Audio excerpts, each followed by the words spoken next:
हरिओम। आज आप हम लोगों को रत्न के संबंध में कुछ बताने जा रहे हैं। रत्न के विषय में आप सभी लोग सुने हैं, जानते हैं, पहचानते भी हैं। फिर भी मैं अपनी तरफ से आप लोगों के समक्ष कुछ चीजें रखना चाहता हूँ। रत्न शब्द की प्राचीनता ऋग्वेद से ही प्रतीत होता है। इस वेद के पहले ही मंत्र में रत्न धात्मम कहा गया है। अग्निमीले पुरोहितम यज्ञस्य देवमृत्युम उदारम रत्न धात्मम। इस पद में आए धातु के अनेक अर्थों में एक अर्थ उत्पन्न करना भी आता है, परंतु इससे इतना तो स्पष्ट प्रतीत होता है कि अग्नि की शक्ति के संपर्क से ही रत्न बनते हैं। इस प्रश्न के उत्तर में अमेरिकी विश्वकोश ने जेमस्टोन्स शब्द पर टिप्पणी देते हुए स्पष्ट लिखा है कि अधिकांश रत्न प्रत्यक्ष या परोक्ष रूप से ताप प्रक्रिया का ही परिणाम है। रत्न पदार्थ वही कहलाए जिनमें मनुष्य का मन रमा। रमन्ते अस्मिन् अतीव अतः रत्नम इत प्रोक्तम शब्द शास्त्र विशारद है। ऐसा आयुर्वेद प्रकाश में आया है। ऋग्वेद की चर्चा हम ऊपर कर चुके हैं।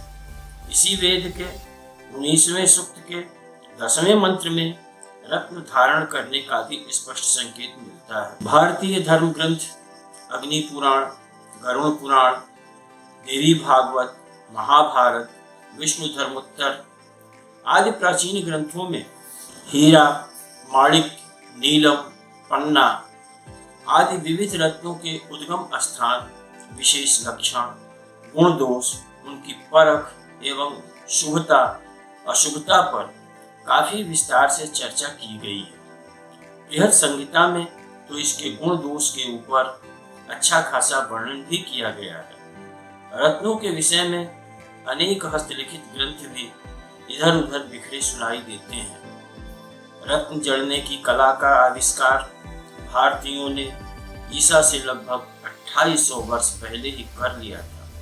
प्रसिद्ध विदेशी यात्री बर्नियर लगभग 16वीं सदी के समय भारत आया। उसने लिखा, हीरों की घाटों पर पहलों की बंदिश उनके दोषों को छिपाने के लिए किया जाता था।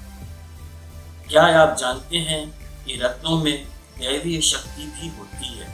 हमारे प्राचीन शास्त्रों तथा परंपरा से चली आ रही लोक श्रुतियों के आधार पर यह निश्चित रूप से कहा जा सकता है कि भारतीय रत्नों की दैवी शक्ति में पूर्ण विश्वास करते थे। सारूधर संहिता के अनुसार द्रव्य रसो गुणो वीर्य विपाकः शक्तिरेव च संबंधेन क्रमादेता पंचावस्था प्रकृतिता।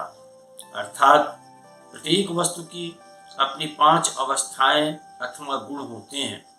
इनमें 4 अवस्थाएं तो किसी वस्तु के खाने पर अपना रूप दिखाती हैं, परंतु उसकी शक्ति अथवा प्रभाव का असर धारण करने पर ही दिखाई देता है। वैसे ही रत्नों की शक्ति का निश्चय भी अनेक प्रयोगों से ही संभव है।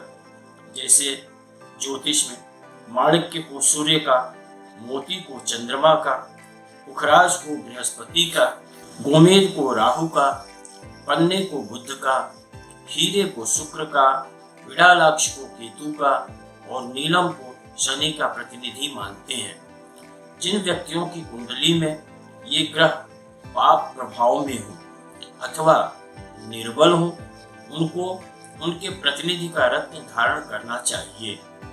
जिस प्रकार भारत में 9 ग्रहों के प्रतिनिधि का 9 भिन्न भिन्न रत्न है, वैसे ही यहूदियों में 12, कबीलों के 12 भिन्न भिन्न रत्न माने जाते हैं। रत्नों का प्रयोग चिकित्सा शास्त्र में भी किया गया है। रत्नों की दैवी और रोगों की चिकित्सा संबंधी शक्तियों पर भी कुछ नए प्रयोग प्रकाशित हुए हैं। रत्न औषधियों को तैयार करने की विधि विशेष जटिल नहीं बताई गई है। जिस रत्न की गोलियां बनानी हो, उसका आधा या 1 रत्ती भार का नग लेकर शुद्ध अल्कोहल में धोकर 1 औंस की शीशी में डाल दें और शीशी में 1 ड्रम शुद्ध अल्कोहल डाल दें। अब शीशी को कार्क से कसकर बंद कर दें। इसे 7 दिनों के लिए रख दें। तत्पश्चात शीशी को कुछ देर तक हिलाएं और उसमें से नक को निकाल लें। पुनः उसमें 1 औंस 20 नंबर की दुग्ध शर्करा की गोलियां डाल दें। अब गोलियों को निकालकर सफेद कागज पर सुखा लें। अब इनका प्रयोग किया जा सकता है। सावधानी यह रहे कि इनका प्रयोग किसी अनुभवी वैद्य के देखरेख में ही किया जाए। अब हम आपको कुछ रत्नों के नाम व उनके आपेक्षिक गुरुत्व के विषय में बताएंगे।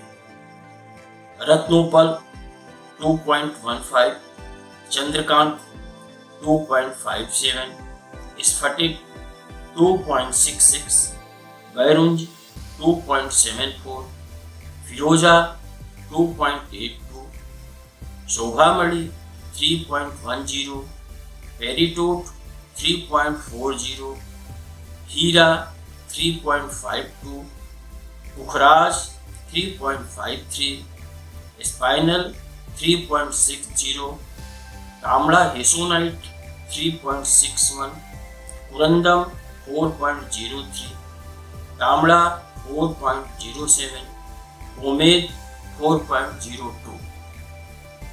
अगर आपको मेरी बातें अच्छी लगी हो और रत्न के ऊपर आप अपनी जानकारी को बढ़ाना चाहते हो तो हमारे चैनल को सब्सक्राइब कर लीजिए, जिससे रत्नों के संबंध में अधिक से अधिक जानकारी आप अपने पास सुरक्षित कर सकें। जय।